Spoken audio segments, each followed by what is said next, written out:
ओम नमः शिवाय। बारात की विदाई।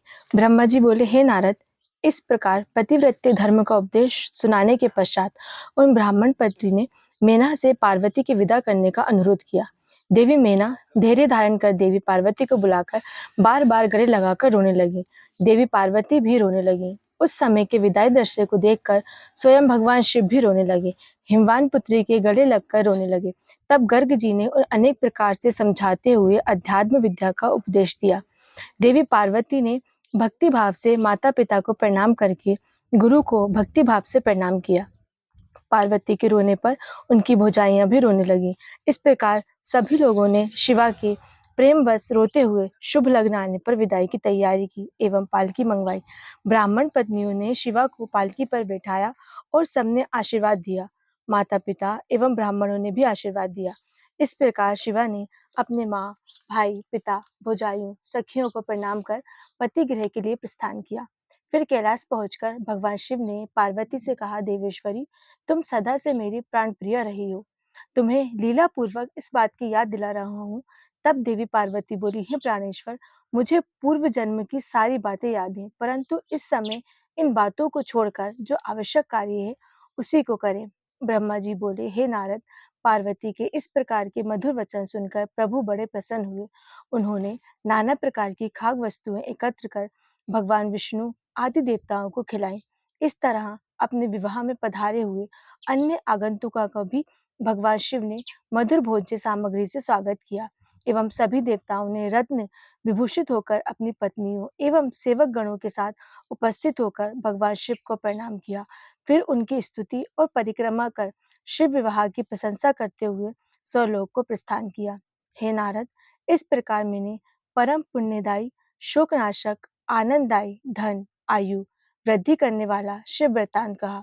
जो पुरुष स्त्री प्रतिदिन शिव शिवा में चित लगाकर इस पवित्र प्रसंग को सुनाता एवं नियम पूर्वक दूसरों को सुनाता है, वे शिव लोक को प्राप्त करता है। ये कथा वृत्तांत संपूर्ण विग्रहों का नाश करने वाले ही और समस्त रोगों का शमन करता है। इसके द्वारा स्वर्ग, यश, आयु तथा पुत्र पौत्रों की प्राप्ति होती है।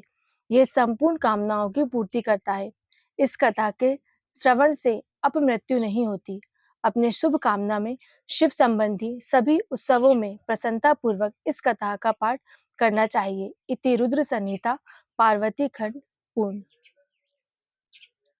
कुमार खंड रुद्र संहिता चतुर्थ। सूत जी बोले, हे मुनियों, नारद जी पार्वती खंड का संपूर्ण वृत्तांत सुनकर ब्रह्मा जी बोले, हे ब्राह्मण मनुज, देव सभी का मंगल करने वाले देव शिव को सर्वसमर्थ है। कामजीत महाप्रभु ने जिस संतान की प्राप्ति के लिए देवी शिवा से विवाह किया था, वे पुत्र कब और कैसे जन्मा? नारद जी द्वारा पूछने पर परम जगत पितामह ब्रह्मा ने मन ही मन शिव का स्मरण करके आगे कहना शुरू किया। स्वामी कार्तिकेय का जन्म। हे नारद, कृपा निधान शिव पार्वती के साथ विवाह करके कैलाश आ गए। उस समय उनकी शोभा आदित्य थी। तब उन्होंने विवाह में सम्मिलित देवताओं, अतिथियों का स्वागत सत्कार करने के उपरांत उन्हें 100 लोक गमन के लिए विदा किया। तत्पश्चात वे देव कार्य के संपादन करने की चिंता करने लगे। इस प्रकार वे समस्त गणों को उचित कार्य के लिए नियमित उचित जगह पर स्थापित कर माता पार्वती को लेकर एकांत रमणीय स्थल में विहार करने चले गए। स्थान स्थान पर पार्वती के साथ विहार करते हुए हजारों देव वर्ष बीत हो गए। तारकासुर के अत्याचारों से पीड़ित देवता मेरे पास आए। सभी देवताओं ने साथ विष्णु के पास गए एवं यथाविधि उनका पूजन अर्चन कर प्रार्थना करते हुए विनीत स्वर में बोले, हे देवताओं हरि, हजारों दिव्य वर्ष व्यतीत होने पर भी माता पार्वती पुत्रवती न हो सकी। तब विष्णु ने कहा, हे देवगण, आप लोग चिंता न करें और ना ही शिव के विहार में विघ्न डालें। फिर शक्ति व शक्तिमान के रति प्रसंग से तीनों लोग कामयमान हो उठे। तब विष्णु आदि सब देवता शिव के स्थान पर गए एवं विभिन्न वेदी स्रोतों से शिव की प्रसन्नता के लिए स्तवन करने लगे। यद्यपि भगवान आशुतोष महायोगीश्वर हे, परंतु माता पार्वती के रुष्ट हो जाने का विचार करके रति क्रिया विरक्त नहीं हो सके। फिर कुछ समय बाद शंकर की देवों की आराधना से प्रसन्न होकर द्वार पर आए। देवगण भगवान का दर्शन कर बहुत प्रसन्न हुए एवं विभिन्न स्रोतों से स्तवन करते हुए तारकासुर की उद्दंडता का वर्णन किया। भगवान शंकर बोले, हे देवगण, मेरे स्खलित वीर्य को धारण कौन करेगा? पहले उसकी व्यवस्था करो। इस प्रकार कहकर शिव ने अपना वीर्य पृथ्वी पर गिरा दिया। देवताओं के अनुरोध पर अग्नि ने उस वीर्य को अपने उदर में धारण किया और अग्नि उस वीर्य का ताप सहन करने में असमर्थ हो गई, तो प्रार्थना करने पर गंगा जी ने उस वीर्य को धारण किया। उस वीर्य को गंगा जी द्वारा धारण करते ही उनके अंदर एवं भीषण ज्वाला उठी, जिससे गंगा जी में निवास करने वाले सभी जलचर उस ज्वाला ताप से व्याकुल हो उठे।